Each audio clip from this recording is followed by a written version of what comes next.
Assalamualaikum warahmatullahi wabarakatuh. Saya Rizal Fatur Rahman dari 12 TKJ3. Pada video kali ini, saya ingin menjelaskan mengenai konfigurasi firewall di Linux Debian. Yang pertama, yaitu mengubah port default pada SSH menjadi port yang berbeda. Port defaultnya yaitu 22, dan di sini saya akan mengubahnya menjadi 9696.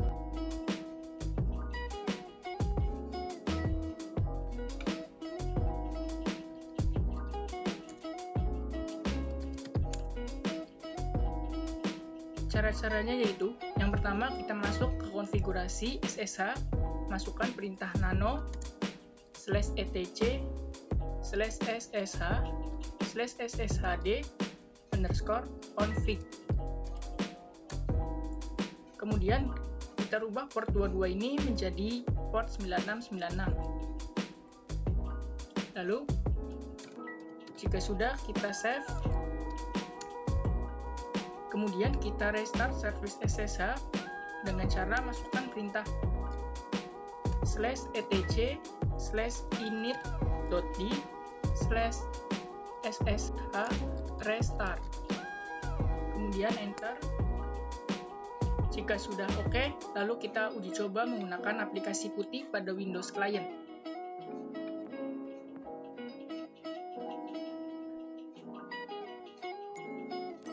Lalu kita buka aplikasi putih. Setelah itu masukkan IP address server. Di sini IP-nya yaitu 192.168.10.1. Kemudian masukkan port yang sudah kita rubah tadi yaitu 9696. Kemudian kita klik open.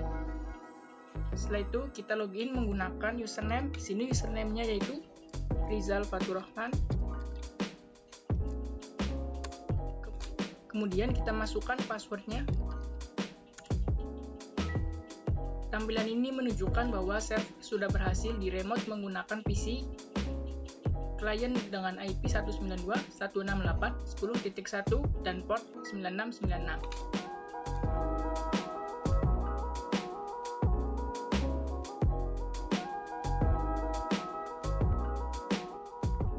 Kedua yaitu buat konfigurasi SSH untuk menolak dan mengizinkan untuk login sebagai root.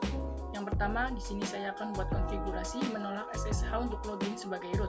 Caranya yang pertama, kita masuk ke konfigurasi SSH, masukkan perintah nano /etc/sshd_config. Kemudian di sini kita tambahkan permit root login no di atas permit root login yes.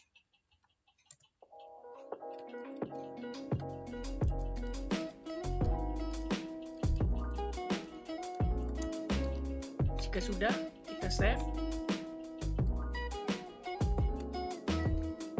Lalu kita restart dengan masukkan perintah /etc/init.d/ssh_restart. Jika sudah di restart, kita uji coba menggunakan aplikasi putih pada Windows Client. Kita buka aplikasi putih, kemudian masukkan IP address-nya, masukkan juga portnya, lalu tekan open.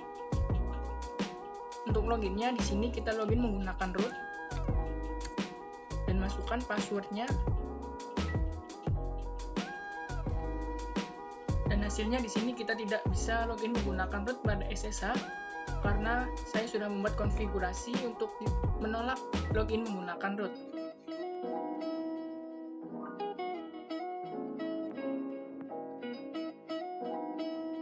Selain itu, kita juga bisa uji coba menggunakan Debian Client. Caranya yaitu kita masukkan perintah ssh root add, masukkan IP-nya, kemudian minp, masukkan portnya, lalu enter. Kemudian masukkan passwordnya, dan hasilnya yaitu sama gagal karena di sini saya sudah membuat konfigurasi untuk tidak bisa login menggunakan root pada SSH. Yang kedua yaitu kita membuat konfigurasi untuk mengizinkan login sebagai root pada SSH. Caranya yaitu yang pertama kita masuk ke konfigurasi SSH. Kemudian kita tambahkan tanda pagar pada permit root logino. Lalu hapus tanda pagar pada permit root login yes. Lalu kita save. Kemudian restart.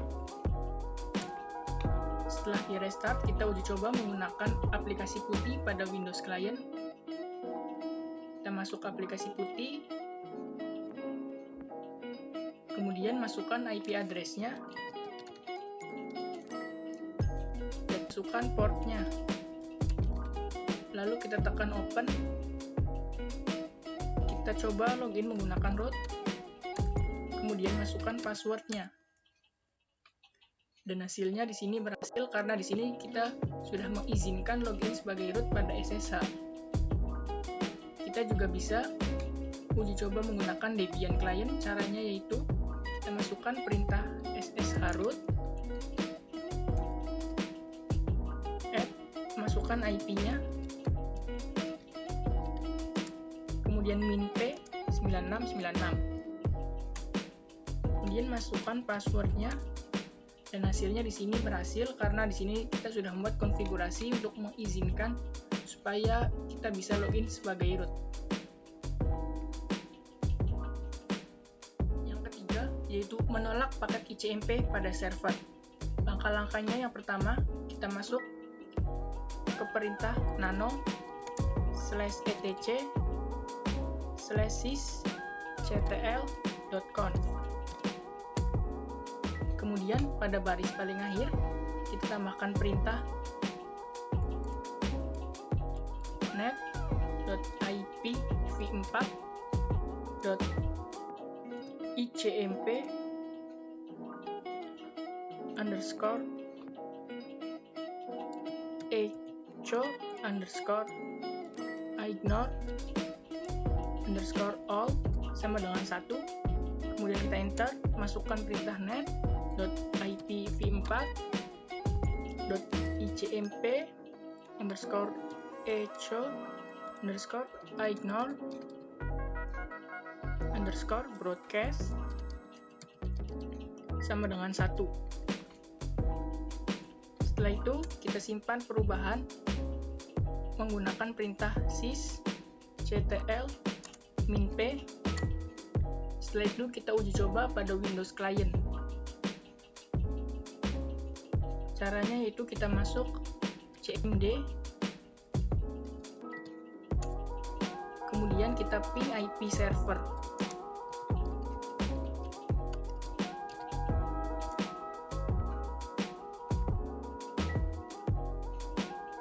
Dan hasilnya yaitu RTO, karena di sini kita sudah menolak paket ICMP dari server.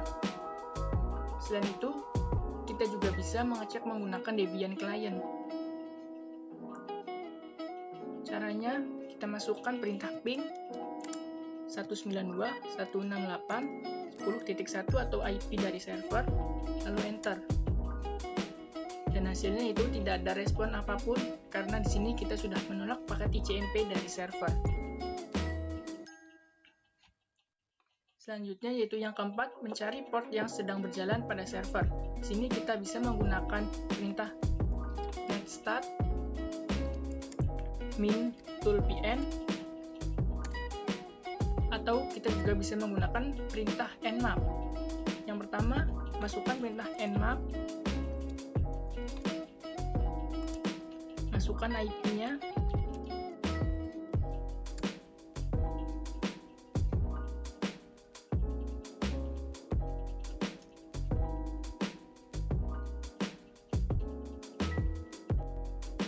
selain itu, kita juga bisa menggunakan perintah nmap min st min o localhost.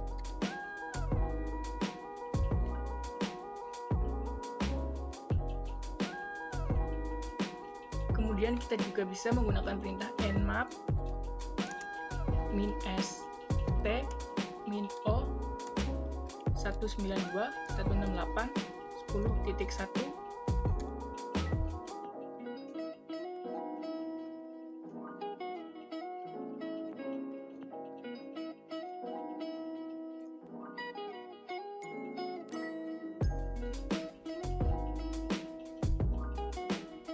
dan yang kelima yaitu mengubah password secara berkala. Yang pertama, di sini saya akan mengubah tanggal, bulan, dan tahun password pada user. Pertama, kita cek terlebih dahulu informasinya dengan masukkan perintah change -l nama user.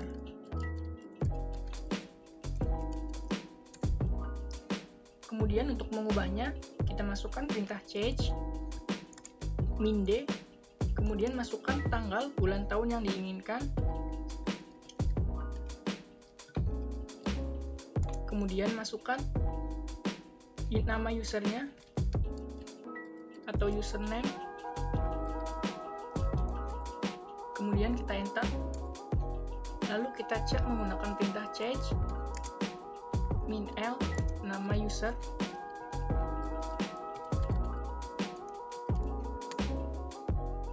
Dan hasilnya yaitu di sini sudah berubah pada last password change menjadi 3 Maret 2021. Kemudian yang kedua, kita bisa mengatur validasi user dengan memasukkan perintah change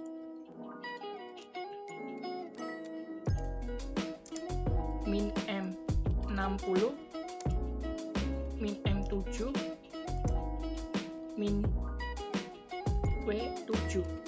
Kemudian masukkan nama usernya, lalu enter. Kemudian kita cek menggunakan change -l username.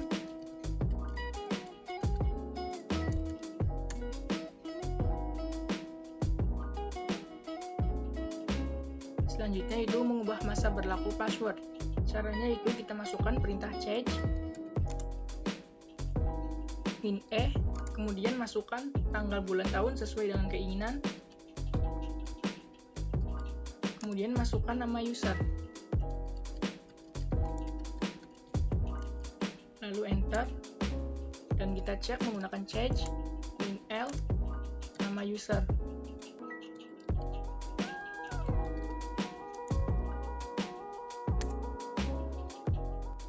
Dan yang terakhir, di sini kita bisa mengubah peringatan password sebelum expired. Caranya yaitu masukkan perintah change -w10 username. Kemudian enter. Lalu kita cek menggunakan perintah change -l username. Enter. Yang keenam, yaitu melakukan pengecekan paket aplikasi yang terinstal dan mengecek informasi secara detail pada sebuah aplikasi. Pertama, kita lakukan pada Debian server, masukkan perintah. Yang pertama, kita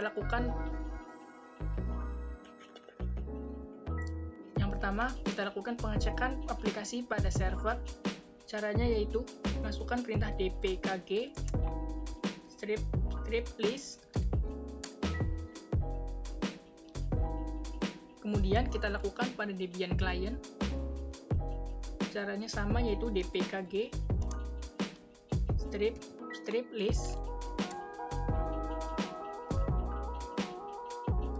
Selanjutnya, kita mengecek informasi secara mendetail tentang aplikasi pada server. Sebelumnya kita download terlebih dahulu filenya menggunakan perintah wget https mediaarea.net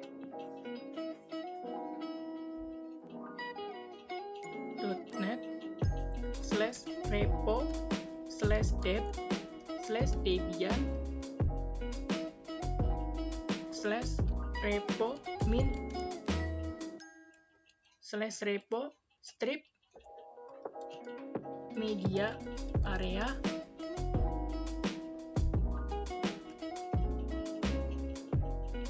strip 1.0 strip 1 jc_all.deb. Kemudian enter.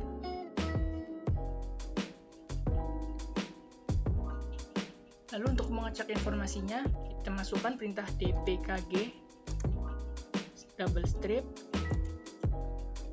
info repo strip media area strip 1.0 strip 1 jc_all.deb, lalu enter. Dan ini adalah informasi pada paket aplikasi di Debian server. Kemudian kita lakukan juga pada Debian client. Sebelum mengecek aplikasi, kita download terlebih dahulu filenya menggunakan perintah wget https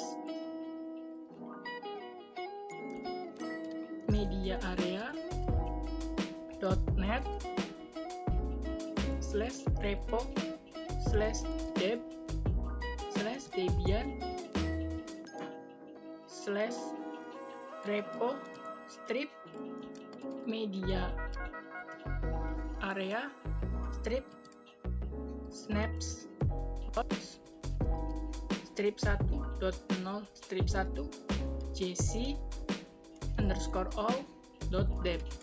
Kemudian kita enter.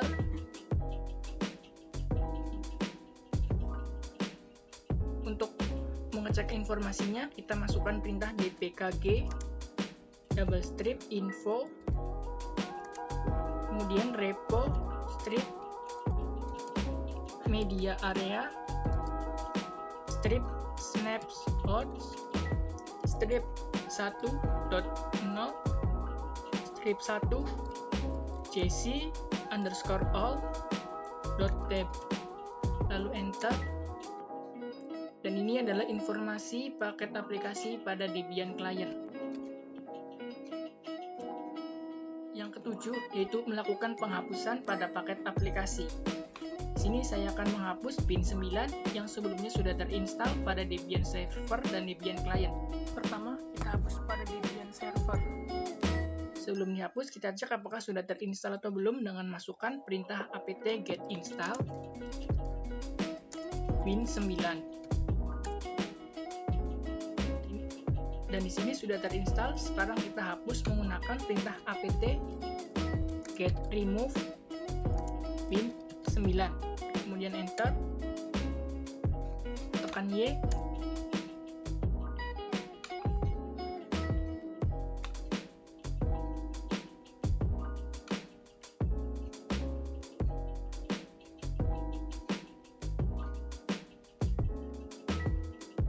Dan paket aplikasi bin 9 pada Debian server sudah berhasil kita hapus. Selanjutnya, kita hapus pada Debian client. Pertama, kita cek apakah paket aplikasi bin 9 sudah terinstall atau belum menggunakan perintah apt strip get install bin 9. Dan di sini sudah terinstall. Kemudian kita hapus paket aplikasi menggunakan perintah apt get remove bin 9. Kemudian tekan Y.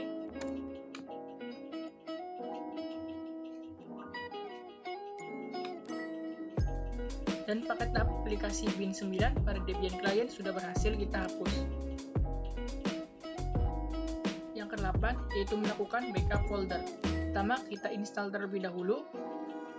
Caranya yaitu masukkan perintah apt strip get install rsync, kemudian enter.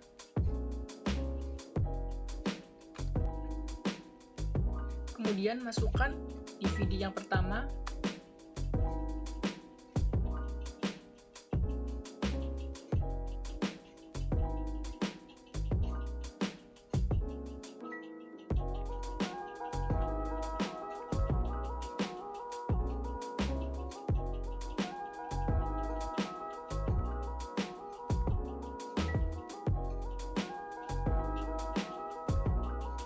Lalu tekan enter.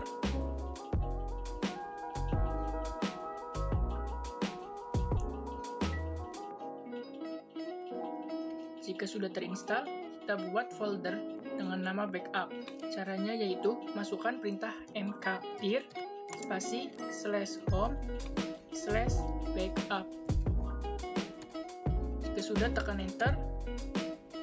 Kemudian masukkan perintah rsync min av spasi /home / nama user atau username, kemudian /home / backup. Jika sudah, enter. Lalu masukkan perintah cd /home, kemudian tekan enter. Lalu masukkan perintah cd backup,